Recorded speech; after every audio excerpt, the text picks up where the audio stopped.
3.10 में हम देखते हैं कि हमने बोला कि कुछ सैंपल्स को कलेक्ट करो, जैसे sodium, potassium, calcium, magnesium, aluminium, zinc, copper. Certain samples हमने मेटल के ले लिए हैं। अब हमने बीकर ले लेने हैं। बीकर के अंदर हमने वाटर डाला हुआ है। वाटर के अंदर हमने कुछ सैंपल्स ऑफ मतलब जो हमारे पास मेटल है वो हमने डाला है। और वो हमसे पूछ रहे हैं कि इनमें से कौन सा मेटल कोल्ड वाटर के साथ रिएक्ट करेगा, कौन सा हॉट वाटर के साथ रिएक्ट करेगा, कौन सा स्टीम के साथ रिएक्ट करेगा। ये सब चीजें वो हमसे पूछ रहे हैं। सबसे पहले हमसे पूछा गया कि which metals react with cold water.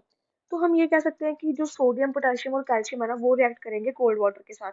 तो अगर इसको क्वेश्चन 1 दे दो तो 1 का आंसर यही आ जाएगा कि सोडियम, पोटेशियम एंड कैल्शियम ये रिएक्ट करेंगे विद कोल्ड वाटर।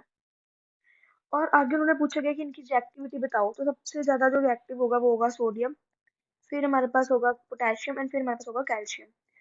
फिर इसके बाद हमारे पास हो जाता है, उन्होंने बोला did any metal produce fire on water. तो हमें पता ही है कि सोडियम बहुत ज्यादा हाईली रिएक्टिव होता है, और सोडियम और पोटेशियम जो होते हैं, सोडियम और जो पोटेशियम होते हैं वो फायर प्रोड्यूस कर सकते हैं, सोडियम और पोटेशियम, Na and K। फिर हमारे पास अगला क्वेश्चन उन्होंने पूछा है कि कोई मेटल ऐसा है जो फ्लोट करने लग जाए। तो फ्लोट करता है सबसे ज्यादा हमारे पास कैल्शियम। सर्टेन कंटेंट में हम ये कह सकते हैं कि कभी कभार थोड़ा बहुत मैग्नीशियम भी फ्लोट करता है। क्यों करता है ये मैं आगे बताऊंगी। तो कैल्शियम और मैग्नीशियम फ्लोट करेगा। इसके बाद हमारे पास आ जाता है, उन्होंने पूछा हुआ है कि हमने वो मेटल्स देख लिए कि जो कोल्ड वाटर के साथ रिएक्ट ही नहीं करे। ये तो वो थे ना, सोडियम, पोटेशियम और कैल्शियम, जो कोल्ड वाटर के साथ रिएक्ट करे थे। अब जो जो कोल्ड वाटर के साथ रिएक्ट नहीं करे, वो कह रहे हैं उनको गर्म पानी में डाल दो। हमने उनको हॉट वाटर में डाला। उन्होंने बोला कि ऐसे मेटल्स बताओ जो हॉट वाटर के साथ भी रिएक्ट नहीं करे। तो ये हमारे पास फोर्थ क्वेश्चन हो गया, for the metals that did not react with hot water. और उनको भी हमने अरेंज करना, और अब हमने उनकी रिएक्शन करानी स्टीम के साथ। तो देखो जो हाईली रिएक्टिव है वो तो रिएक्ट करेगा कोल्ड वाटर के साथ। अब जो हमारे पास स्टीम के साथ भी नहीं रिएक्ट करेंगे, मतलब जो हमारे पास ये है कि हॉट वाटर के साथ भी रिएक्ट नहीं करेंगे, हम उनकी बात कर रहे हैं, उनको हमें रिएक्ट कराना है स्टीम के साथ। तो ये देखो हमारे पास आ जाएगा, हमने यहाँ पर एक अपरेटस दिखाया है। यहाँ पर हमने ग्लास वुड लिए सॉल्व्ड इन वाटर। तो यहाँ पे मतलब वाटर है, इस वाटर से हमारे पास थोड़ी स्टीम बनेगी। यहाँ हमने मेटल रखा हुआ है, यानी जो मेटल है ना, ये मेटल है, ये रिएक्ट कर रहा है स्टीम के साथ। और यहाँ से जो गैस रिलीज होगी, वो जो गैस है वो जा रही है, और यहाँ पर हम देख रहे हैं कि हाइड्रोजन बन रही है। ये वो पूछ रहे हैं।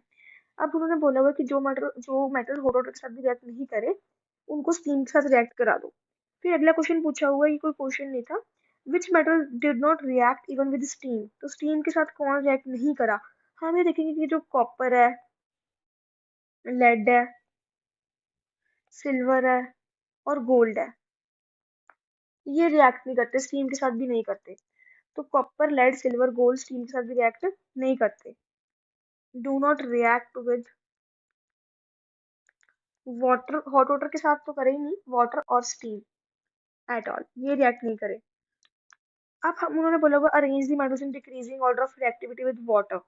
ये हमारे पास सिक्स्थ क्वेश्चन है। तो इसका मैं तुम्हें आंसर बता रही हूँ। हमारे पास सोडियम सबसे ज्यादा रिएक्टिव, फिर पोटेशियम, कैल्शियम, मैग्नीशियम, फिर एल्यूमिनियम, और इसका निमोनिक है वो मैं बता दूंगी तुम्हें। अब एक चीज है कि इस पूरे क्वेश्चन में हमने ये चीज देखनी है कि तो फिर स्टीम के साथ रिएक्ट करा कौन था। स्टीम के साथ जो रिएक्ट करे थे वो कौन से, मतलब ये जो हमने मेटल सैंपल लिया, ये मेटल सैंपल कौन सा हो सकता है। तो स्टीम के साथ एक तो रिएक्ट कर सकता है एल्यूमिनियम, एक कर सकता है आयरन, और एक कर सकता है जिंक। और इनमें इंपॉर्टेंट चीज ये है कि कॉपर जो है ना, वो तो स्टीम के साथ कभी भी रिएक्ट नहीं, एक्चुअली ये वाले सारे ही नहीं करते। लेकिन लेड, सिल्वर, गोल्ड, तो कॉपर जो है वो स्टीम के साथ भी रिएक्ट नहीं करता। अगर मैं देखूँ तो आयरन को हम रिएक्ट करा देते हैं स्टीम के साथ, हमारे पास बन जाता है Fe3O4। साथ में हमारे पास हाइड्रोजन गैस रिलीज हो जाती है, आयरन ऑक्साइड बन जाता है। या ये जो हाइड्रोजन यहाँ पे दिखा रहे हैं, हो सकता है यहाँ पे जो मेटल सैंपल हो वो आयरन हो। तो पूरे क्वेश्चन में हमने यही देखा कि जो सोडियम, पोटेशियम, कैल्शियम है वो ठंडे पानी से रिएक्ट करेंगे, और जो हमारे पास कॉपर, लेड, सिल्वर, गोल्ड है वो स्टीम वाटर किसी के साथ भी नहीं रिएक्ट करेंगे। ये रिएक्टिविटी सीरीज का अरेंजमेंट है। और फ्लोट कौन करता है, कैल्शियम सबसे ज्यादा, और मैग्नीशियम कभी कभी। फ्लोट ही इसलिए कर लेते हैं क्योंकि जो हाइड्रोजन गैस फॉर्म्ड होती है ना, वो मेटल को कोट कर देती है, जिससे मेटल लाइट वेट हो जाता है, एंड जो मेटल है वो फ्लोट करने लग जाता है।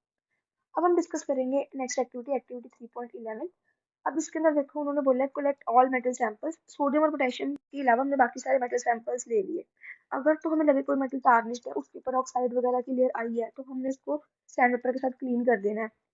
तो हमने सोडियम, पोटेशियम इसलिए ले क्योंकि हमें पता है हाईली रिएक्टिव है। पिछली एक्टिविटी में हमने देखा बहुत जल्दी आग को पकड़ लेते हैं। हमने इन सैंपल्स को सेपरेटली डाला टेस्ट ट्यूब्स के अंदर, जिसके अंदर HCl है।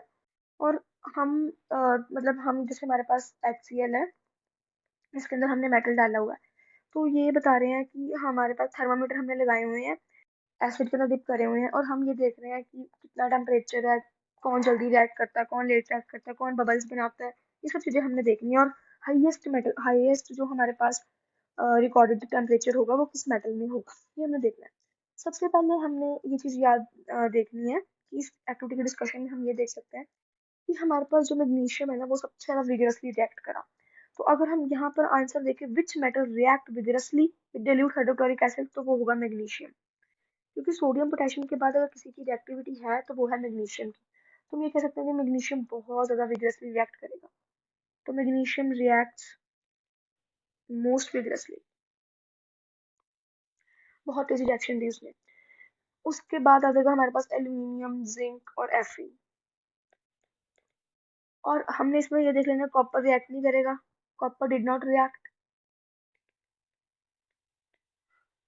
और टेम्परेचर सब केसेस में बनेगा बढ़ेगा, क्योंकि अब उन्होंने बोला हुआ है ना कि हाईएस्ट टेम्परेचर तो इनफैक्ट मैग्नीशियम में ही आएगा। बट हमने ये देखना है कि टेम्परेचर हर केस में बनेगा, यानी रिएक्शन जो है ना वो है एक्सो। फिर इसके बाद हमारे पास उन्होंने पूछा हुआ मेटल्स को हमने अरेंज करना है on the basis of reactivity. सबसे पहले हमारे पास आएगा मैग्नीशियम, फिर एल्यूमिनियम, फिर जिंक, फिर आयरन। अगर मैं रिएक्शंस में बता देती हूँ तो मैग्नीशियम में सबसे पहले हमने HCl डाला, ये हमारे पास बनेगा MgCl2 प्लस H2। बैलेंस कर लेना इसको। फिर हमारे पास आएगा मैग्नीशियम के साथ हम एल्यूमिनियम के साथ हम रिएक्शन कर देते हैं HCl के साथ, हमारे पास बनेगा AlCl3 प्लस H2। जिंक की रिएक्शन करा दी हमने HCl के साथ, हमारे पास बनेगा जिंक क्लोराइड प्लस H2। फिर हमने देख लेना आयरन। आयरन की अगर हमने रिएक्शन करें तो हमारे पास बनेगा FeCl2। FeCl2 बन रहा है, 3 नहीं बन रहा, प्लस H2। यहाँ पर हाइड्रोजन तो हमारे पास पता है गैसियस फॉर्म में है, और जो हमारे पास ये क्लोराइड्स वगैरह फॉर्म हो रहे हैं ये सारे हमारे पास एक्वस होंगे। ये जो सारे मेटल हैं ये सारे मेटल हमारे पास सॉलिड है, तो तुम साथ में सॉलिड ऐड कर सकते हो। इसको बैलेंस कर लेना।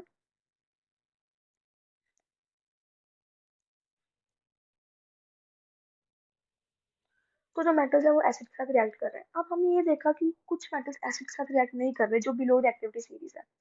तो देखो जैसे हम रिएक्टिविटी सीरीज लिख लेते हैं। अगर सबसे पहले हमारे पास पोटेशियम आता है, सोडियम आता है, कैल्शियम आता है, इसके बाद एक वर्ड याद कर लो मेजेंटल।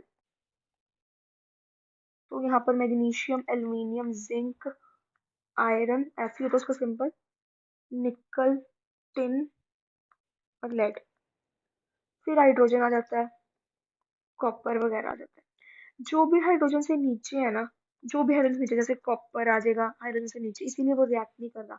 जो भी हाइड्रोजन से नीचे है ना वो HCl के साथ रिएक्ट नहीं करेगा।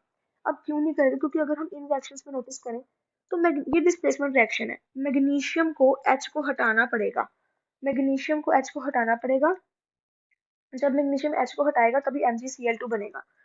अब अगर मैं कॉपर की रिएक्शन करा दूं HCl के साथ, अगर मैं कहूँ नहीं कॉपर की हमें रिएक्शन करानी है HCl के साथ, तो हम ये देखेंगे कि जो हमारे पास कॉपर है ना वो कम रिएक्टिव है। कॉपर देखो जो नीचे होता है वो कम रिएक्टिव होता है, तो कॉपर कम रिएक्टिव है, कॉपर एच को हटा ही नहीं पाएगा। तो इसलिए जो है हमारे पास कॉपर जैसे जो मेटल्स है वो बिल्कुल भी रिएक्ट नहीं करते। तो इस करेंगे एक्टिविटी 3.12। इसके अंदर हम देखते हैं कि उन्होंने बोला कि हमने एक क्लीन वायर कॉपर की लेनी है और एक आयरन नेल लेना है। हम इस डायग्राम में देख सकते हैं कि हमने यहाँ पर लिया हुआ आयरन नेल और यहाँ पर ली हुई हमने कॉपर वायर। आयरन नेल को हमने टिप करा हुआ है कॉपर सल्फेट सोल्यूशन के अंदर, और कॉपर वायर को हमें डिप करा हुआ आयरन सल्फेट सोल्यूशन के अंदर। और हमसे वो कह रहे हैं कि इसको ऐसे ही रहने दो और अपनी ऑब्जर्वेशन को रिकॉर्ड करो 20 मिनट्स के बाद, और हमने बताना है किस टेस्ट ट्यूब में रिएक्शन होगी एंड किस में रिएक्शन नहीं होगी और क्यों होगी, हमने ये बताना है। सबसे पहले हम एक बेसिक रिएक्शन समझते हैं। Iron plus copper sulphate gives iron sulphate plus copper. इसके अंदर आयरन और कॉपर सॉलिड फॉर्म में होंगे एंड ये दोनों होंगे एक्वस फॉर्म में। हमें दिख रहा है डायग्राम के अंदर कॉपर सल्फेट का जो सोल्यूशन है वो ब्लू कलर का है, और जो आयरन सल्फेट है वो होता है ग्रीन कलर का। तो आयरन सल्फेट हमारे पास होता है ग्रीन कलर का। तो ये वाली रिएक्शन पॉसिबल है, और ये जो दूसरी रिएक्शन है कॉपर प्लस आयरन सल्फेट वाली ये पॉसिबल नहीं है। अब देखो तुम्हें पिछली एक्टिविटी में बताया था कि एक वर्ड याद रख लो हमारे पास कि मजेंटल। देखो मजेंटल वर्ड के अकॉर्डिंग हमारे पास क्या है कि सबसे मैग्नीशियम, एल्यूमिनियम, जिंक, आयरन, निकल, टिन और लेड, इसके बाद आता है हाइड्रोजन कॉपर। अब देखो हमारे पास क्या है कि जो आयरन है उसकी रिएक्टिविटी क्या है, कॉपर से ज्यादा है। तो आयरन हमारे पास आयरन ऊपर है कॉपर नीचे है, तो जो आयरन है वो ज्यादा रिएक्टिव ज्यादा तेज है, आयरन ने कॉपर को डिस्प्लेस कर दिया। यानी कॉपर से मेटल इकट्ठे रह रहे थे, क्योंकि आयरन स्ट्रांग है तो आयरन ने कॉपर की जगह ले ली, बन गया आयरन सल्फेट प्लस कॉपर। लेकिन हम इस रिएक्शन में देखें तो कॉपर तो इतना स्ट्रांग है नहीं, कॉपर इतना रिएक्टिव नहीं है कि वो आयरन को हटा पाए। इसीलिए सेकंड वाला जो रिएक्शन है वो बिल्कुल भी पॉसिबल नहीं है। इसके बाद वो कह रहे हैं कि हम किस टेस्ट ट्यूब में रिएक्शन हुई है। हम कहेंगे ए टेस्ट ट्यूब में या फर्स्ट टेस्ट ट्यूब में, जिसके अंदर कॉपर सल्फेट है उसके अंदर रिएक्शन हुई है। अगला वो हमसे पूछ रहे हैं कि हम किस बेसिस पे कह सकते हैं कि रिएक्शन हुई है। देखो जो कॉपर सल्फेट का सोल्यूशन है पहले ये ब्लू कलर का होगा, धीरे धीरे जो ये सोल्यूशन है ये हो जाएगा हमारे पास ग्रीन कलर का, यानी हम ये कहेंगे कि जो ब्लू कलर है वो फेड होने लग जाएगा। तो यही बेसिक होगा इसका। तो बेसिक इसका क्या होगा, blue colour starts fading, blue colour starts fading. बाकी सारी एक्टिविटीज में भी हमने यही दिखाया कि जो आयरन है वो मोर रिएक्टिव है देन कॉपर। बैलेंस रिएक्शन हमने लिख दी है, टाइप ऑफ रिएक्शन। अब ये कौन सी रिएक्शन है, ये है डिस्प्लेसमेंट रिएक्शन। डिस्प्लेसमेंट रिएक्शन के अंदर ही होता है more reactive metal displaces less reactive metal. इस पर हम डिस्कस करेंगे activity 3.13।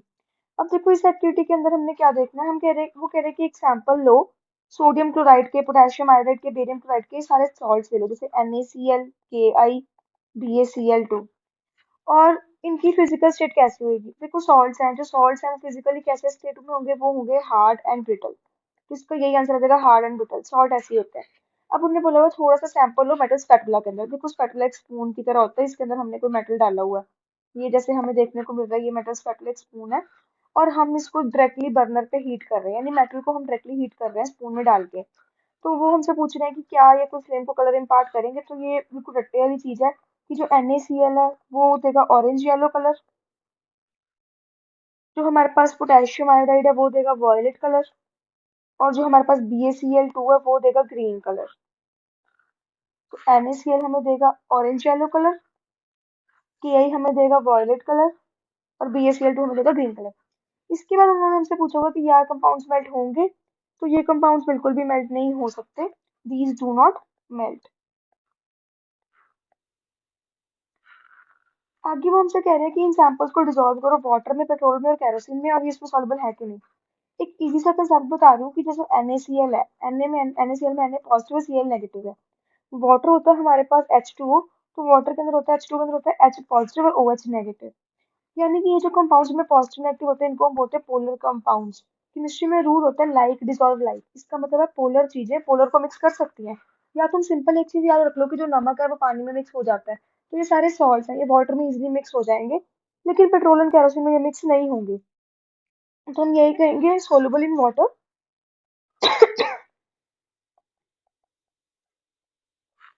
But insoluble in petrol and kerosene. आगे वो हमें पूछ रहे हैं कि हमने एक सर्किट बनाना है, उसमें हमने इलेक्ट्रोड्स डालने हैं और उसमें हमने ये सारे सॉल्ट्स डालने हैं, तो बताओ कि क्या होगा। जैसे ये हमने डाला वो पूरा सेटअप, इसके अंदर हमने लगाई हुई है ग्रेफाइट रॉड, और जो सॉल्ट सोल्यूशन हमने टेस्ट करना है। तो हम बारी बारी इसके अंदर कोई ना कोई सॉल्ट जैसे NaCl, Ki और BaCl2 डालते रहेंगे। हमें पता है कि जो सॉल्ट होते हैं दे कंडक्ट इलेक्ट्रिसिटी, इलेक्ट्रिसिटी। तो हम इसके अंदर ये चीज बोलेंगे सॉल्ट्स कंडक्ट इलेक्ट्रिसिटी। अब हमारे पास इसके अंदर एक क्वेश्चन दिया हुआ कि हमें इनकी नेचर के बारे में क्या क्या पता लगता है। हमें पता लगता है कि आयनिक कंपाउंड्स है। देखो जो भी कंपाउंड्स इलेक्ट्रॉन के लेने देने से बने, जैसे सोडियम के पास एक इलेक्ट्रॉन एक्स्ट्रा होता है, और जो हमारे पास क्लोरीन होता है उसको एक इलेक्ट्रॉन चाहिए होता है। तो सोडियम जो अपना एक इलेक्ट्रॉन होता है वो क्लोरीन को दे देता है।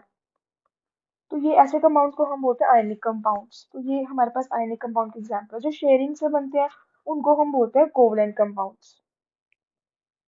तो हमें इनकी नेचर के बारे में यही पता लगता है। अब हम देखेंगे अगली एक्टिविटी।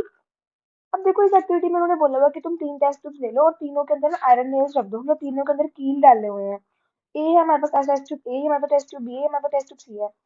अब देखो उन्होंने कहा कि तीनों के अंदर वाटर डाल दो, बड़ा इजी है ये। हमें ये देखना है सबसे पहले जो हमारे पास ए टेस्ट ट्यूब है, ए टेस्ट ट्यूब के अंदर हम देखते हैं कि इसके अंदर हमारे पास एयर है और वाटर है।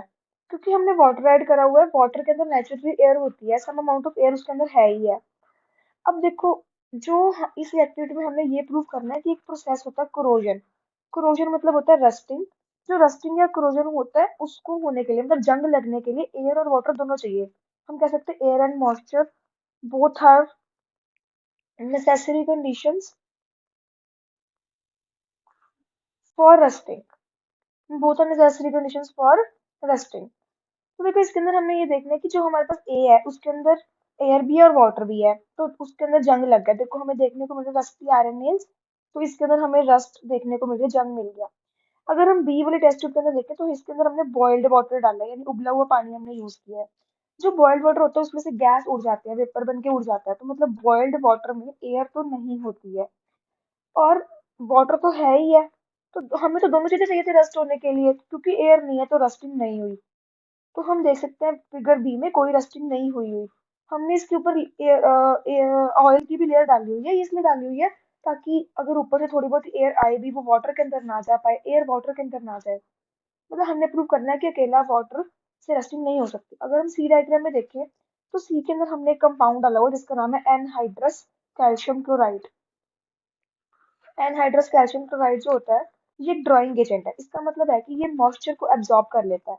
तो एनहाइड्रस कैल्शियम जो क्लोराइड है will absorb moisture if any from the air. हमने इसके अंदर क्या डाला हुआ, पहली चीज तो हमें सी टेस्ट में देखने को मिल रहा है वाटर तो है ही नहीं, वाटर नहीं है। और जो हमारे पास एयर है, अगर हम कहें कि भाई हवा में थोड़ा बहुत ह्यूमिडिटी होती है, वेपर होता है, तो उस एयर के अंदर जो मॉइस्चर था उसको एब्जॉर्ब कर लिया कैल्शियम क्लोराइड ने। तो कैल्शियम क्लोराइड ने एब्जॉर्ब कर लिया मॉइस्चर, तो वाटर बिल्कुल नहीं है। अब इसके अंदर भी रस्टिंग नहीं हुई, तो देखने को मिला इसके अंदर भी रस्टिंग नहीं हुई। क्यों नहीं हुई इसके अंदर रस्टिंग? क्योंकि ऑब्वियसली वाटर नहीं है। सिर्फ ए वाले के अंदर रस्टिंग हुई है क्योंकि उसके अंदर एयर भी था और वाटर भी था। तो सी वाले के अंदर भी रस्टिंग नहीं हुई है क्योंकि उसके अंदर सिर्फ क्या थी, एयर, एंड उसके अंदर वाटर नहीं था।